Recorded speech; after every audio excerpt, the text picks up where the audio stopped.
Yo, what's up? What's up? Good evening, good afternoon, good morning to all of you watching Bright Future TV. Yes, I am back again with my update. Anytime you see me here, it is when I have an update. That is why I will be here. Yeah, so today update is going to be one of the most important updates you need to hear. Yes, all you need to know is what I have gathered to give it to you all.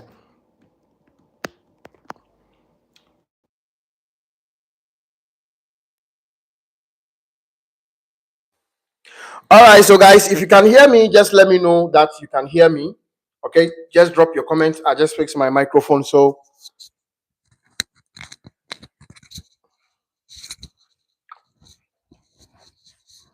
let me know if you can hear me very clear, and then the video too is clear. Just let me know, and then we will get started without wasting your time at all.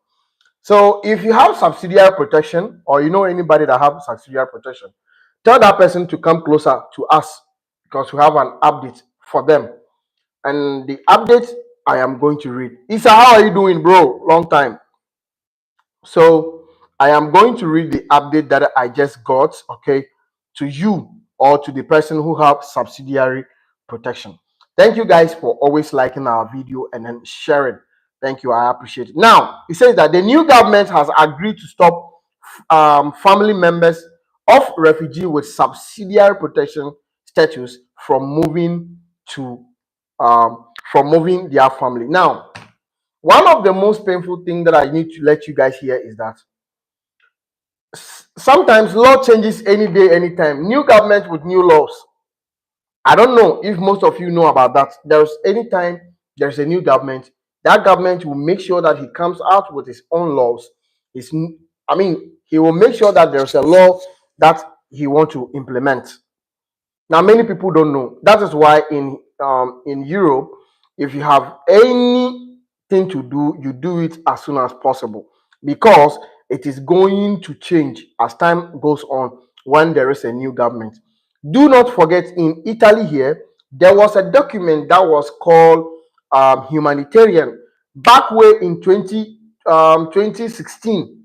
Yes, it was really functioning. 2015, it was functioning back in Italy those days. Okay, then all of a sudden there was a government that came to power, which called Salvini. This minister was the one who changes everything. He changes everything. So from there, if you are an immigrant and you go to commission, there will be no document um, called humanitarian for you. Those of our brothers and sisters who already have humanitarian documents also were falsely taken from them.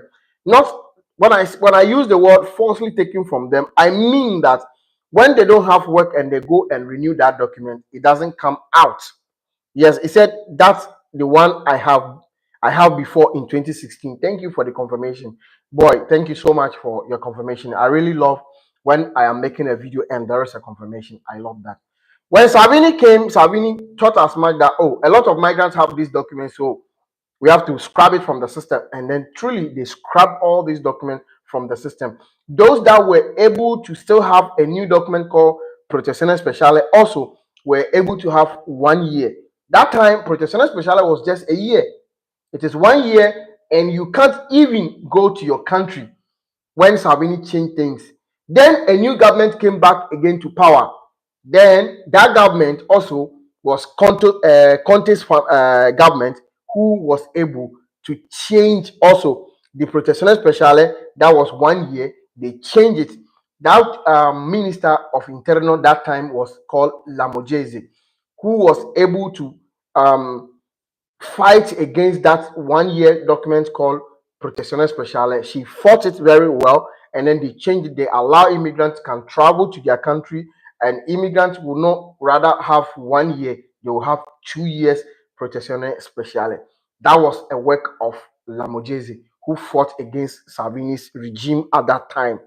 Those of you who follow news knows what I'm talking about. So that is when things start changing. I told you. So look at the story that I've just mentioned. From 2015, 2016, new government, things are changing, right? Good. Now in all Europe, Anytime there is a new government, things change. Suleiman, good evening. Anytime there's a new government, things change. Now, a new government has been formed. If you don't know, I am telling you, a new government has been formed, but not in Italy, in Germany. Okay. The new chancellor who was voted for or who has been in power now is now fighting against immigrants that has subsidiary protection. Yes, the new government that is in power right now is now have an agreement to stop immigrants from having or from bringing their family to Germany. Now it is a bit weird. Let's read together. Okay. The new German government has agreed to stop family members of refugees with subsidiary protection status from moving to Germany. The controversial move will particularly affect Syrian family.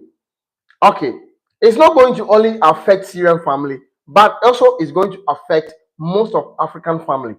You know, subsidiary protection and asilo political, okay, they have something similar. When somebody have such document, there are some requirements that they don't need before they apply. But now in Germany, if you have subsidiary protection, they are now going to prevent you that have that document for bringing your family in. That is family reunification. Most of you who follow our updates know what it means, what the meaning of family reunification. Now, it is going to be prevented if you are in Germany. Please hear me well and do something before it becomes law. Let's continue. Before I came to Germany, I didn't know it would be a difficult. I just didn't know. You know, we are men, and we men are not used to raising children. Says Muhammad. He fled the civil war in Syria 2014 with his wife, daughter, and two sons to Iraq Kurdistan. Life was so difficult for this family. Blah blah blah. That's not the reason why I'm here. Let's focus on what the government want to do. Okay. So subsidiary protection status, central to immigration debate. The issue of family reunification for people with subsidiary protection status has been rejected of much political debate in Germany. In 2015, the same thing.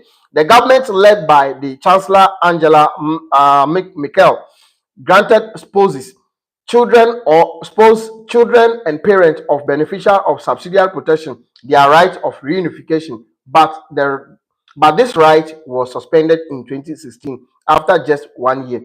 Since 2018, the family of people granted subsidiary protection have been able to reunited. However, the German government limits the number of visa it issued to maximum of 1,000 per month. That causes a lot of uncertainty for people like Muhammad and his family.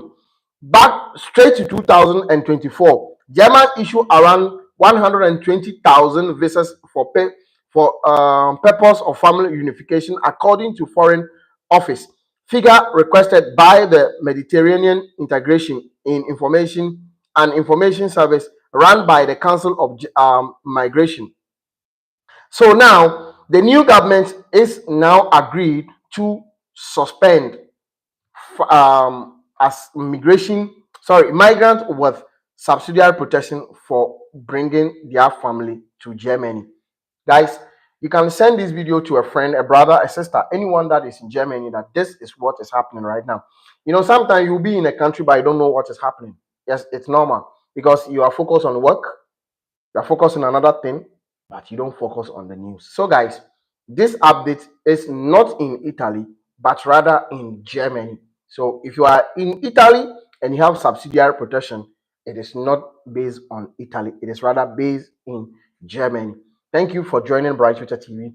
Do well to share this information for our brothers and sisters. If they want to go and bring somebody, they should quickly before it turn into something else for them. Thank you for joining. God bless you all.